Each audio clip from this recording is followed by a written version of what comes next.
Hello guys, itong kanta na to is nidedicate ko sa aking pamilya umaga. At kasama na rin si Maylin na nabibisita sa aking bahay.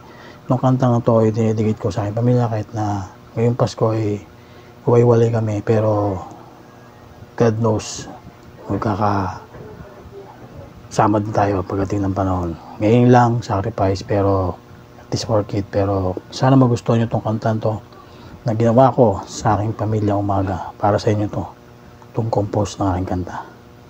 Pamagat nito is Pamilya Umaga. Ito po, panoorin nyo agad ng ating ginampose na kanta. Yan, nakalagay sa kamay ko, nakatattoo yan. Sana magustuhan nyo po ang aking compose na kanta. Panoorin natin Pamilya Umaga.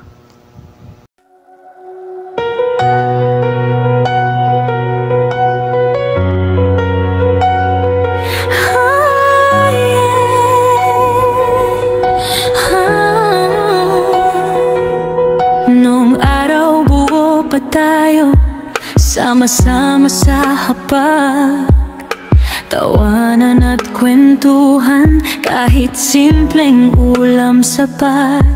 Mga gabing walang problema, ang mundo'y tahimik lang. Pamilya Umaga, dati isang tibok, isang bahay, isang dangal.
Parang hangin na dumadalaw, naririnig ko pa ang tawanan.